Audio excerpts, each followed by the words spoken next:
Hello and welcome to Food Rebels. This is the podcast that brings you brands, chefs and live on-air tastings, a show that's dedicated to the more rebellious side of the food world, where we celebrate people who have challenged the status quo.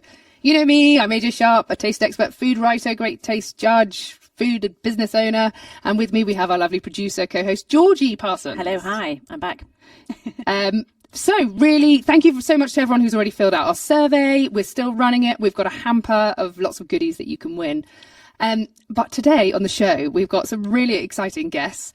We've got Ben Jackson from Capsicana. Welcome, Ben. Hello, thank you very much for having me. And Anthony Saison from Moi Desserts. Welcome, Anthony. Bonjour. Thank you for having me. Oh, it's bonjour. So we're going to crack straight into a tasting because Ben has just cooked up some amazing Capsicana fajitas. Can you tell us a little bit about Capsicana while we start tucking in? Eating. I'm so excited. Capsicana is, I started Capsicana as a challenger brand. And we basically do products in the World Foods aisles in the supermarkets in the UK. And we do Latin America. We're all about Latin American food and flavour. So we have a range of products spanning all of the different areas of the category. So meal kits through to salsas, through to beans, through to seasoning mixes, through to sort of quite unique products like this wonderful guacamole cheap mix product that we do. Is that what we're eating just now? That is in the fajitas. Yeah, so it's a little packet, little sachet that you open and you mix with one mashed avocado to make instant super tasty fresh. And that's it. You don't need to add any, like chop up all the other bits and pieces. No, that's the whole point. I mean, it's so if you're having a Mexican night in, guacamole is an integral part of that, but it's still a side dish or a dip. So we help people make a really, really fresh tasting, very great tasting guacamole, but like you say, you don't have to sort of chop up all of the individual pieces of ingredient. So it takes about 30 to 60 seconds to make. What else is in here? This is amazing. Is it refried beans I can taste? Yep, we've got refried beans. We've got chicken that's been cooked in our chili and honey cooking paste, which is a Great Taste Award-winning paste, and based on a real dish from Mexico. And it's fajitas are a very big kind of part of how people consume and kind of like access Mexican cuisine in the UK, especially if they're eating at home. So this is our sort of our answer to that kind of meal occasion. It's amazing. So you sell all the different parts of the kit. You've got the tortillas, the refried beans, the seasonings, the powders, everything. Yep. Like you are a Latin American party wrapped up. We are indeed, absolutely. And a lot of our stuff is Mexican because most UK consumers really understand Mexican.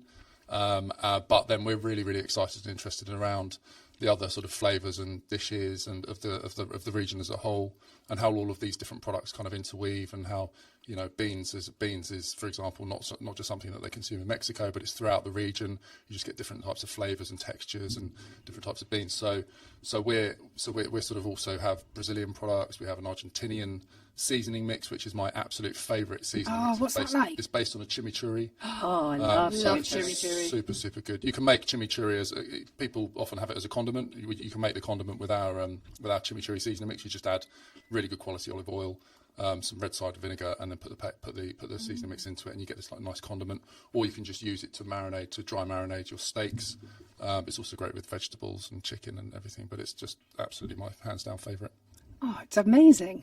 So, what's your connection to Latin America? Well, as you can tell, I'm not from Latin America. I always try and get that in quite early. But I didn't want to judge.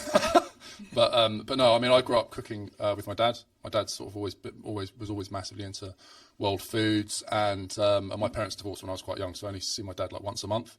And when I used to see him, we always used to have a cook up, and it was always something sort of Mexican or Tex-Mex, or sometimes he'd want to do some Thai food or some Indian food. But it was always about big world flavours when I was hanging out with my dad and just having a great time together, cooking together, sitting down together, eating together, and hanging out.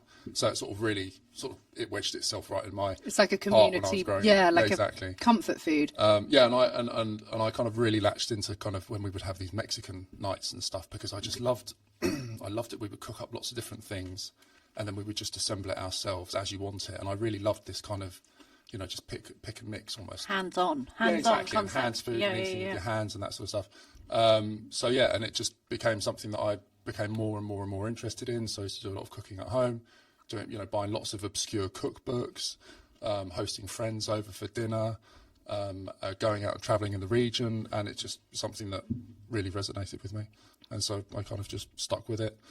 And then I was doing this really boring job in London, office job, didn't like it so much. And one day I just had this sort of like real surge of energy. I've got to do my own thing. I absolutely want to do something with my passion, which is Mexican food and Latin American food.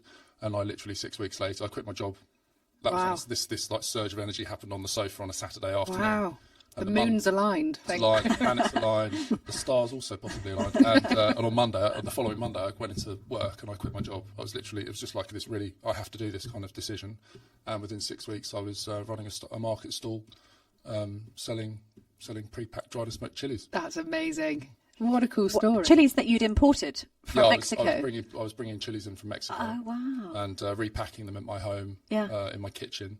With gloves on, I'm hoping that would... Lots of gloves, and lots of gloves, and then just when you're trying to start something. I didn't come from a background of FMCG or anything like that. What's FMCG? Well, sort of like I didn't come from fast-moving consumer goods. I didn't have loads of retailer contacts. I never worked professionally in the food industry.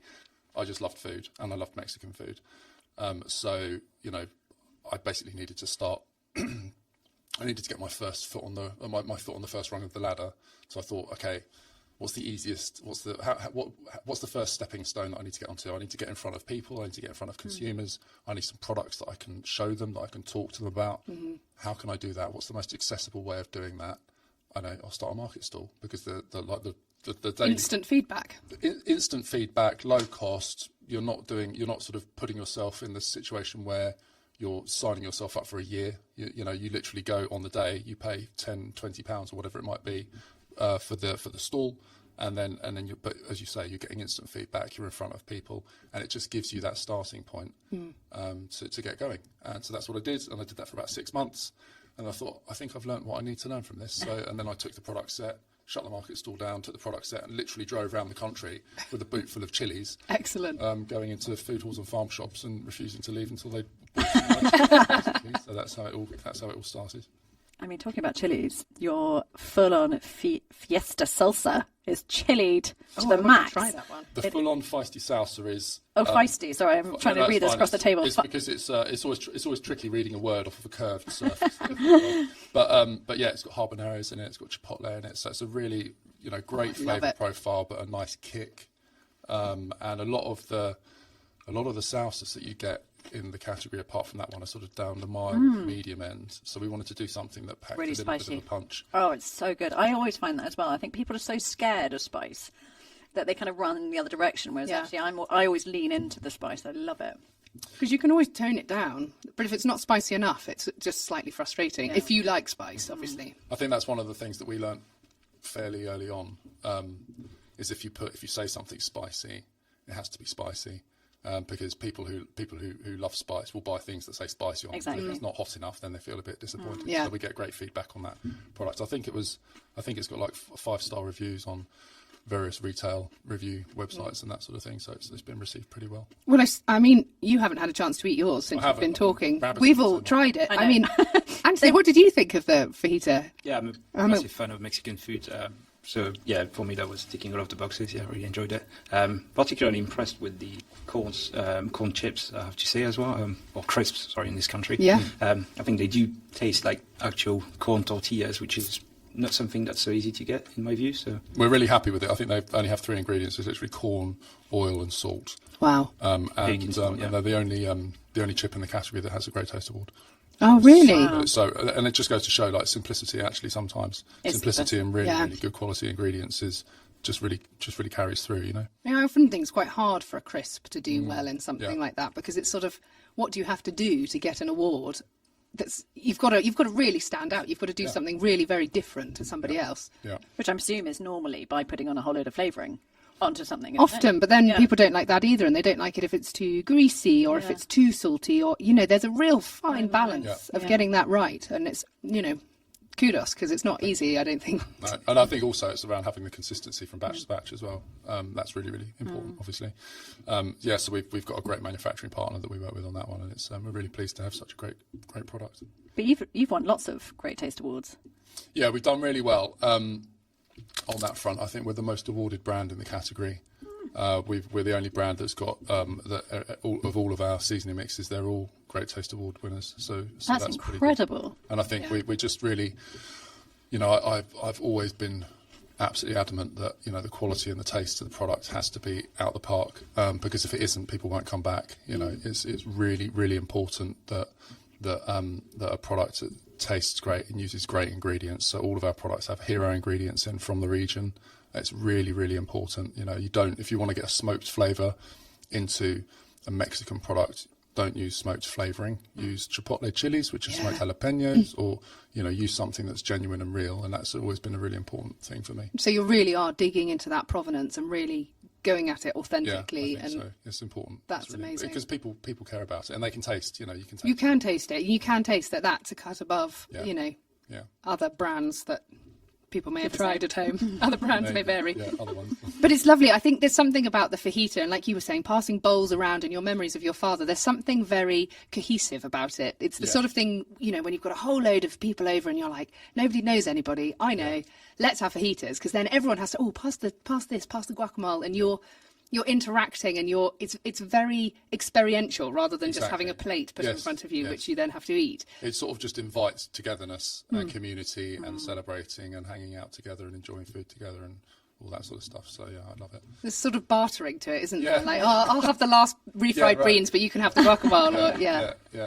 I love actually eating with my hands as well. I spend quite a lot of time in India, and it's that same thing of eating with, you feel so much more connected with your food than eating with a knife and fork. It's actually supposed to be really good for your mental health. There's something about using your touching fingertips, textures. Right. It's supposed to be really, really good for your mental health, for calmness, for mindfulness, for everything, because you're getting information. And as we've sort of decided that evolution looks like knives and forks and all the rest of it, we're actually getting further and further away from who we are.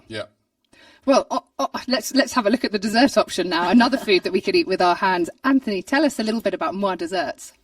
So Moi by Mademoiselle Desserts is our first B2C brand. So I'm coming from a B2B company. B2B being business to business. Business to business. So Mademoiselle Desserts, which was born in France in the 80s and now sells pretty much across the world, including in the UK, where we've got 3 sites. We've been selling to the trade historically. One of our UK sites actually goes back more than 100 years ago.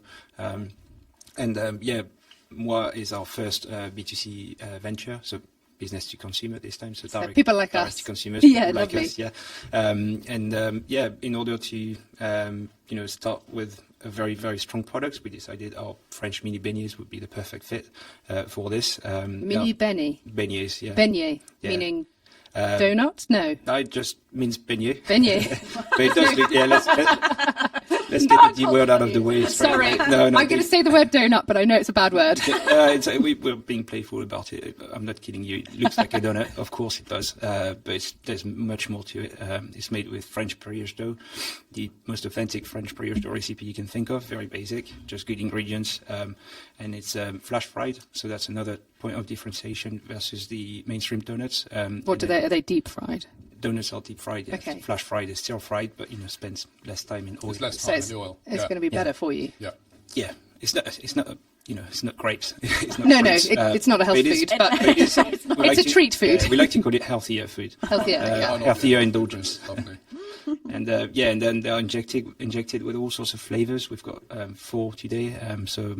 Red fruits, speculus, which is a spicy caramelized biscuit from Northern Europe. We've got hazelnut and cocoa and apple. So that's our starting lineup, but the possibilities are endless.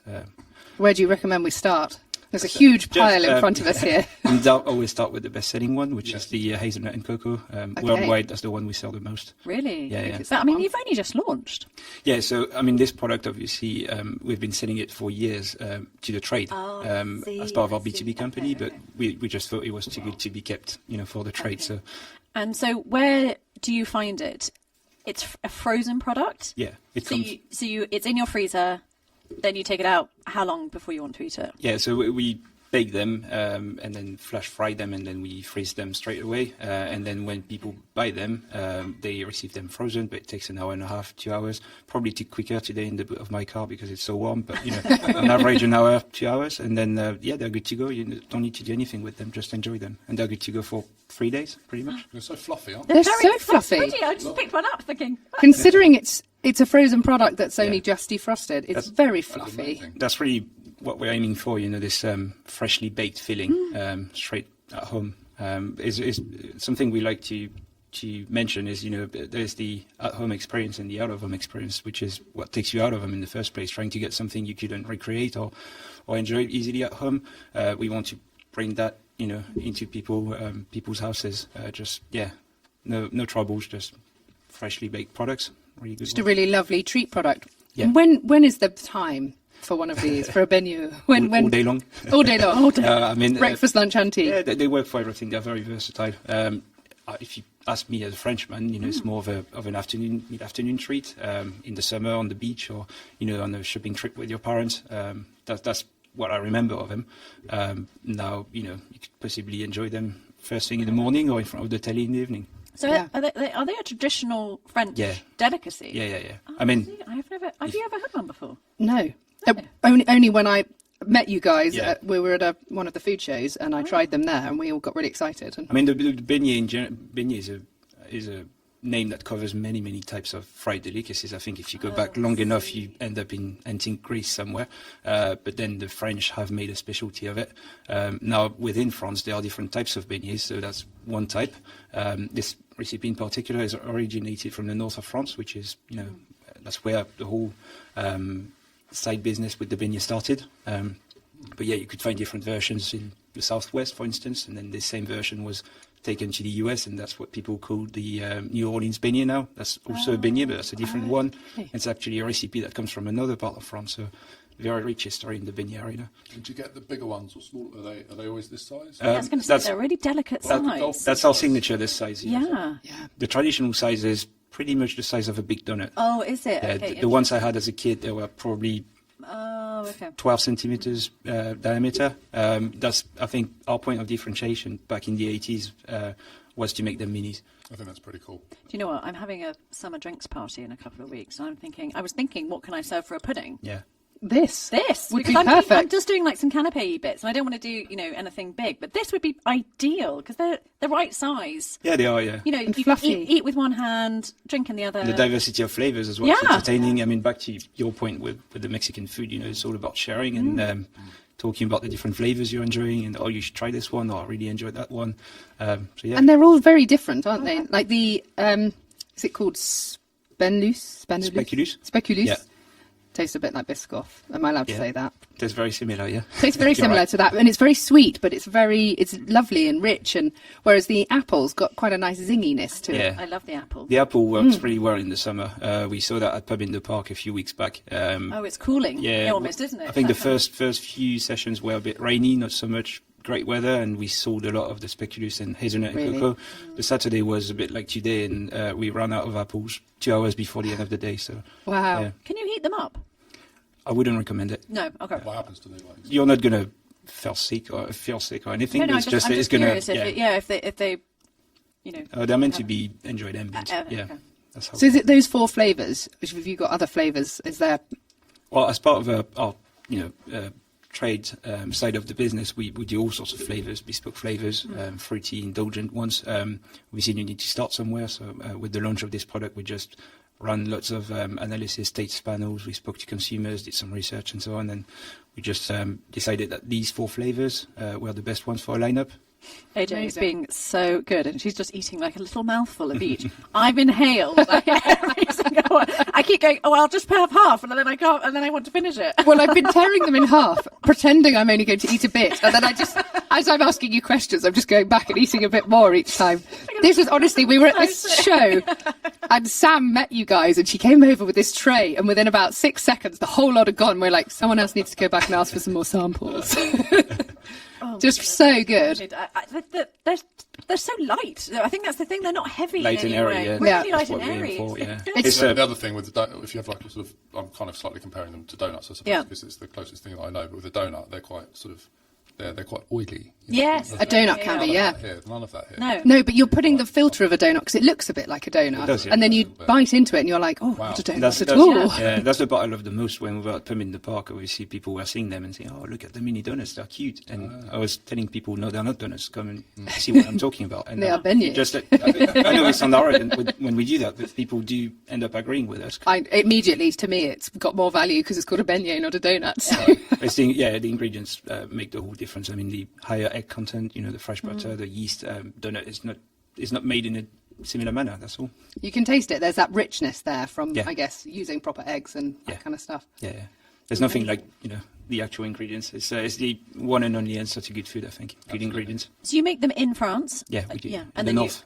We've been making them in the very Yeah. same place we used to use in the 80s, so not far from Arras, in the north of France. Yeah. And where can people buy them? So we launched in March, so not long ago. We started with our own website, so people can buy them from our e-commerce platform, moibymd.co.uk. But What was that? Sorry? moibymd.co.uk. So Moi by yeah, MD. md.co.uk. .co.uk. Cool. So we sell direct on our website, and we just secured a listing with Hokkaido. So Oh, that's brilliant. going to happen sometime in July. Wow, that's quick. Yeah, that's very good. Very good news. Yeah, and Whole Foods in London from September onwards. So yeah, for the UK, that's the start. Pretty impressive launch into the UK. So are they widely distributed across France? Yeah. In France, we are. I mean, without getting into too Kind of many a big details, deal. we're selling. I'd say probably 8 out of 10 mini beignets you could eat in France. Trade and retail yours? together are coming from us. Wow. And then we start. I mean, this brand is also having plans outside of the UK, so we're going to start selling in Asia and in the US soon as well. So are you pleased with the response that you've had? Because obviously it's quite difficult to come over with a brand new product that people haven't got their heads around or never seen before. As you said, they look a little bit like a donut, but people have been happy to try them and taste them. Yeah, we do like a good challenge. We come on a market that's saturated with donuts. Yeah. Donuts are obviously more affordable. They are better understood. The name is easier to say versus a beignet as well. Yeah. But we think we're different enough, and we are very confident we have something different and better. It's me saying it to bring to the table, but the reception is fantastic. I just love seeing people thinking they're donuts, trying them, and actually agreeing they're something different and better. Yeah. No, I think it's the totally size, agree. isn't it, as it's well? the size as well. It's really nice. Yeah. I find big donuts quite Overwhelming. off-putting, and if they've got icing on, definitely not. It's just all too much. And Whereas also this is lovely. too much filling that then falls down your face, and you're like jam. I think we're not going at war with donuts. We laugh a lot about this, but we think the two can exist together. We just have something different to bring to the table, different occasions, maybe a bit more versatility, and probably a slightly different type of person would buy that, maybe. Yeah, that's not the exact same. It's not the exact I think, same, for instance, parents, based on what I've seen so far, would be more willing to give this to their kids as opposed to big donuts. That's what I saw at trade shows and events like Pub in the Park. All of a sudden, it feels like something they are willing to compromise on. Yeah. There's definitely something in mini, if you're in the treat space, like mini treats, like permissible snacking, permissible treats, where it's a big trend. Where you're not faced, like you said, Georgia, you're not faced with this gargantuan lots of stuff to eat and then feeling guilty about it, but you want to kind of have a little bit of a treat, and it kind of feels like it's allowable, Because then you feel okay eating 4 or 5. Well, absolutely. They're really small. They're really small. That's what I'm telling myself. So I'll just and you're going to Big Festival as well. So we are in August. Yeah. So if anyone is going to that, you can come and try. Feel free to come and see us. We're preparing a couple of interesting surprises, I think, just to give you a full taste, some traditional French games. Potentially an exclusive flavour just for the event. So Oh, that is exciting. Should be a good day out. Hopefully the weather's going to be good. Yes. That's brilliant. Oh, really cool. I don't think I asked you, where are Capsicana products available from? So we are in Ocado, Waitrose, Sainsbury's, Tesco. Everywhere, really. Not everywhere. But in lots most of the everywheres. Most of the everywheres, we're in lots of different places. We've built that up over since our first listing was in Waitrose back in 2016. And we've kind of built it up over that period of time. We spent quite a lot of time on the Sainsbury's Future Brands programme. Oh, did you? Which was really, really good, kind of a really, really good programme for us to be on. What is that? Do they help you grow and show you where to go? It's kind of like one of the retailer incubator programs essentially. So they sort of find challenger brands. Yeah, they find challenger brands that they think have got them. real potential, and then they nurture them, and they're just sort of very supportive, and you kind of get a future brands. Or at the time, I don't know how things have changed now, and I'm not sort of day to day in Capsicana anymore. I kind of work around the edges with founder-related things, Capsicana at large. But yeah, they would give us help us with bits of data and stuff, which a helpful dashboard. It wasn't like sort of super deep dive. But enough to make informed decisions. Yeah, just to kind of help you out with, which products are winning, and is there any over-indexing with this kind of occasional, that occasional, or other brands or whatnot. So it's really useful. And we spent about 3.5. It was basically a place where we could really kind of grow out our range, because when we first went in, we literally had 4 products, and they were all cooking sauces. And it allowed us to kind of have a space where we could kind of do a lot of test and learn with new products and new flavour profiles and that sort of stuff, and to grow the range out to be a credible range essentially, because you can't really be in our area and just be in cooking sauces. You've got to be in, like I said before, cooking sauces and seasoning mixes and pastes and meal kits and beans. You've got to have the whole spread. The whole range. Yeah, exactly. Yeah. So because if you want a Mexican, it has so many different components. So you need all the components to make it a whole meal. Yeah, you need the tortilla chips and the dip and everything to start it all off, don't you? I mean, are you exclusively in savoury then? Sorry? Are you exclusively in savoury food? Yeah. We're in ambient world foods, so we basically focus on sort of the savoury part of the meal. Amazing. Well, it's very complimentary things here. I'm loving it. Complimentary. Really nice. Absolutely. And very World Foods brand as well. I've got World Foods Day, because we've got all Latin American. Yes, exactly. Exactly. Have you ever been to Mexico? I went to is that on the border of Mexico? I'm not sure. I'm going to show a complete and utter woeful lack of knowledge of where I've actually been. I've certainly been to Argentina, and I saw Uruguay and Paraguay, but I don't think Mexico, no. I think that's somewhere else, actually, quite far away. Sorry. Carry on. I mean, one's Central America, one's South America, so you know. Yeah. Should have been my first clue. Have you been to Mexico? Only very briefly on a cruise ship, so I have not delved into the depths of for Mexican food, but I really want to go. I think I'd love it. Well, there's a taco stand in Mexico City, called Los Cocoyos, which is quite well renowned. That's a really, really good place to go to, but it's very, very. You're eating you're right in there. Yeah. There aren't really any seats or tables or anything. It's literally a taco stand right near the centre. And are they soft tacos, or are they the hard tacos? Because I always think of the one as the the. I know the ones you're talking about. Yeah. Hard that's what I grew up on. Yeah, a taco. Same. But I think they're all soft corn tacos. Yeah. Which you're getting reflected now in the UK and out of home. I mean, if you go to Mexican restaurants in the UK, they're very, very. I mean, there are the fajitas still there and stuff like that, but they've become very much sort of taco centric. A lot of that kind of the main feature of the menus are tacos, and they're all soft tacos. Really? So that's the traditional way of doing it, and we've just made it in some kind of. Are the crispy ones the Tex-Mex? I think they're more of a they're more of like a Tex-Mex. Okay. Yeah. It's a different thing. A different thing entirely. So your geography and my food knowledge, we're doing really well. I think on that note, we need a trip to Mexico. No, unbelievably, we've run out of time. We are at the end now, but. Thank you so much, Ben from Capsicana. It's been a real pleasure to have you here. And Anthony from Moi Desserts. I'm really excited to see your beignet appearing in stores around the UK. Yeah, looking forward to it. It's going to be really good. You've been listening to Food Rebels. Oh, and thank you to Georgie. Yeah. Sorry. No, don't worry. I'm the lady coordinating all of us. Into it's been. I'm actually quite full though. It's been a party of a show. I'm loving it. Sadly, we've come to the end though, but you've been listening to Food Rebels, which is available on radio stations around the UK. You can also listen on Apple Podcasts, Spotify and Audible. Please remember to subscribe, rate us 5-star. It makes a huge difference to our podcast. Thanks for joining. Make sure you taste the rebellion.